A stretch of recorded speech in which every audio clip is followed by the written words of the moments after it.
What's up, guys? Here in New York City, ready to talk to you about the carnivore diet and why I think it works. So there's a lot of questions about people just getting into the carnivore diet, feeling really awesome, and obviously having benefit from it. I tried it for 5.5 weeks. I just posted a huge Q&A video about it, describing exactly how I felt, what to expect, et cetera, et cetera, et cetera. And so that's in another video. Go feel free to watch that if you want. People in this space, what they think of is plants and plants only work, and meat only works. This diametrically opposed views. I think that we should marry them, and I think that there's reasons why maybe for a short period of time or for some people the carnivore diet works, and there's a reason why I think sometimes for people high plant diet works. I don't think that either of them are bad. I think that in combination, looking at your goals, you can really figure it out and figure out what works for you. Why I think a carnivore diet works, I've done a lot of thinking about this. I felt amazing. I thought there must be some reasons why. Number one, why people are getting so many benefits out of it, I think, is that it's a diet of removal. And so a lot of people have sensitivities to foods that they do not realize. They don't do well with what are called FODMAPs, just fermentable oligosaccharides, disaccharides, monosaccharides, and polyols, which are just a class of fibers. So their gut is just sensitive to that. Some people, for instance, have autoimmunity to foods, and so things like nightshades can really flare them up. Salicylates can bother people. Some different compounds in different plants can bother people. Nuts can bother people. Dairy can bother people, et cetera, et cetera, et cetera. So it's essentially just an extreme elimination diet.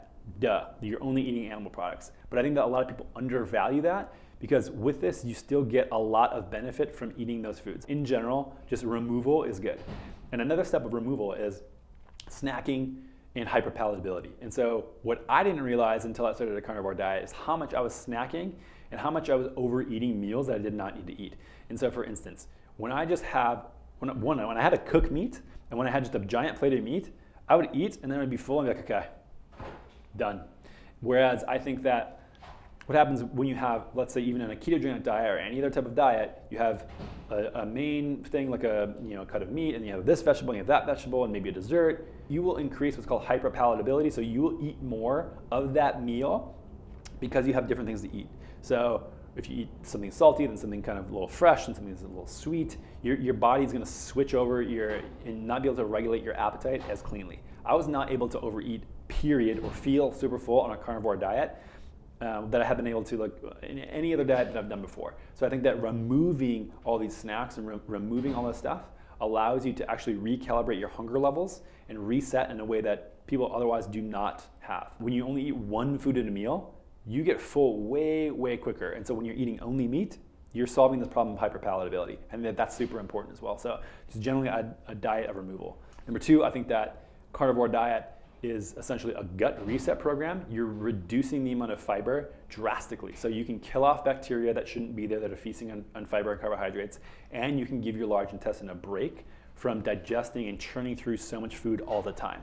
And so I think that's super important too, is to think about just removing fiber for a short period of time can be super restorative for people's guts. And if you want any more data on this, head to my podcast with Dr. Michael Ruscio about gut and our misconception about that, and that how removing fiber can a lot of times be super beneficial for people instead of adding a ton of fiber back in. So number three, I think that, like I said, in number one, we get a lot of benefit from adding in animal products. So we get an elimination diet with an extremely nutrient-dense diet. So my point here is that animal products are the most nutrient-dense things that humans can consume.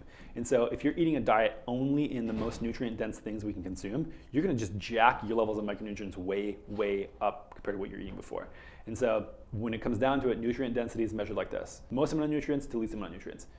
Organ meats, okay, then just general animal parts, and then way below that, we have things like herbs and spices, and then we have vegetables, and then we have fruits, and then we have nuts and seeds, and then grains, et cetera, all the way down the line. If you eat only up here, you're eating only nutrient-dense stuff, you're probably gonna feel pretty good, okay? You're just jamming everything into a nutrient-dense package, and you're consuming a ton of it.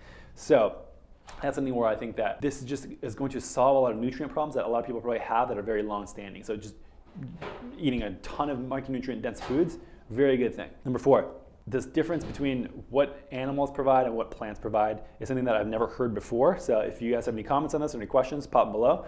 But generally what happens is animal tissues provide structure and plant matter provides stressors. And so what people don't realize is that, again, like I just mentioned before, animal products are up here on the totem pole, Yeah, they provide you the most amount of nutrition. They have protein and fat and micronutrients that you don't need to go anywhere else to get them. You can get everything you need structurally to build new cells, for have your cells communicate, for have hormones secreted at the proper level from animal products. Everything you need is there.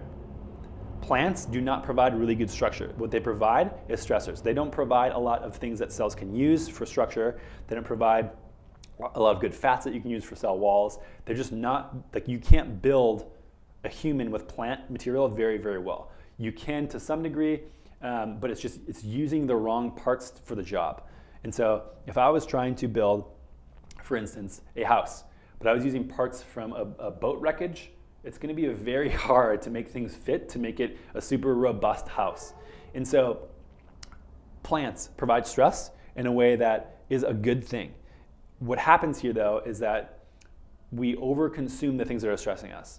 In my opinion, I think that's why people feel way, way better when reducing that for a little bit of time. And so, for example, how plants provide stress.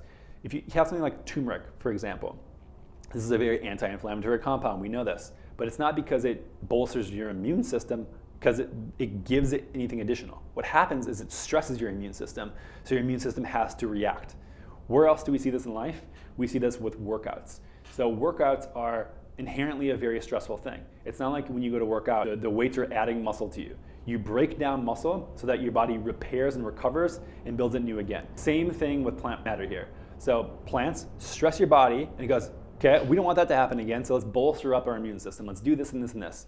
However, when you do that to an excessive amount, you just like when you work out, it's not a great thing. And so, for instance, we know from research that squats are good for you, that running is good for you, that biking is good for you, that swimming is good for you, that pull-ups are good for you, that CrossFit could be beneficial, that yoga could be beneficial. If I did every one of those things in excess every single day for years on end, how do you think I would feel physically? Yeah, I'd feel terrible. And the same thing here is happening with plants, in my opinion. We say, oh, blueberries have this, flax seeds have that, raspberries have this, kale has this. We need to get it all every single day as much as we can. Okay? We need to give ourselves a little bit of a break, I think, on a micro scale. Just like on a macro scale, we don't want to trash ourselves working out. We want to have recovery days. I think the same thing happens when we look at plants and how it stresses your body. People are just probably stressed out on a small scale, way beyond belief, way more than they actually know. And so I think that going only carnivore for a long period of time provides your body with all the tools that it needs to repair and heal and fix itself, while eliminating any possible stressor. I do not think that eliminating plants forever is a good thing, because that would be analogous to saying, like, okay, I trained way too much. I ran 50 miles when I'm super untrained, and now I can't walk. Bed rest the rest of my life. No, of course not. Same thing with plants. Removing them for a short period of time so you can let your cells catch up and get all the nutrients that they need, and starting adding back those stressors in a very intelligent way is something that people should do. We need to have stressors to be able to adapt. This is essential. However, when we do unlimited stressors every day for years at a time, I think that can be damaging over a long period of time. And this is where we have certain books and things coming out about these hormetic stressors that I think that we're not thinking about this in an aggregate way. And so just like, like I said, my workout routine wouldn't be every exercise every single day in infinite. I don't think that eating plants should be the same thing every way either. So I'm probably going to develop a program that I think might work best for me, and then other people can try it out and we can learn from it. I'm going to develop this and I'll share it when I do. But that's something that I think is super, super not discussed, is this difference between what animal products provide you and what plant products provide you.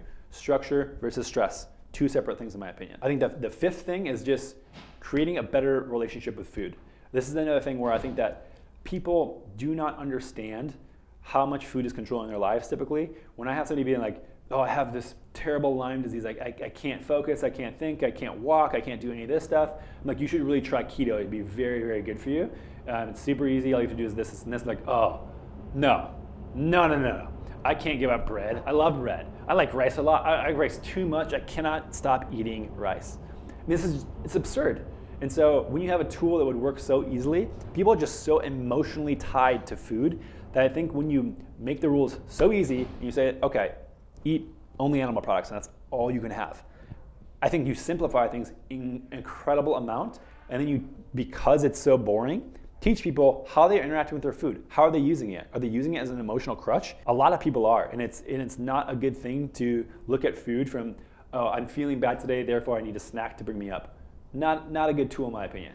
You can see how this can affect you from a positive way, from a positive tool. If you want to lose fat, if you want to feel like I've lost fat when I was on it, I felt way better. Now I know that when I want those things, I can use a carnivore diet as a tool. If you need food to make you happy throughout the day, then that is not a good place to be. And I think it kind of resets that and reframes what food actually is, which is something that you use that builds you up, that makes you stronger, that's very functional. Yes, I agree that food should be used in a way where it's also very social, you should be sharing meals, etc. I still had that. You don't lose that eating only meat. Okay, if you're around people who judge you for only eating meat, then you probably just need to find better family and friends. Just because people have vegetable sides doesn't mean that I can't be there eating my steak and we have the same meal and same interaction and same social aspect as we were having before. So yes, food has a lot of positive things from it, but resetting the fact of it being an emotional crutch in a relationship where you snack when you're bored, or you snack when you're lonely, or you snack when you're upset, that's not good. And I think that doing this really can help people reframe that and change a lot of psychology around behavior with food. I was totally skeptical about a carnivore diet. I heard about it last year. I thought there is no way in hell that is good for people.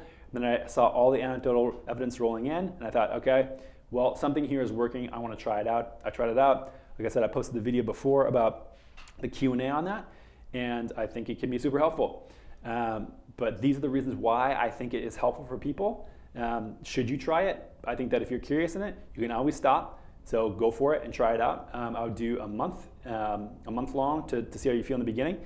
And if you have any questions about this stuff and why maybe you think a carnivore diet is effective or why you think it's stupid, put them below. I want to hear everything you guys have to say about this.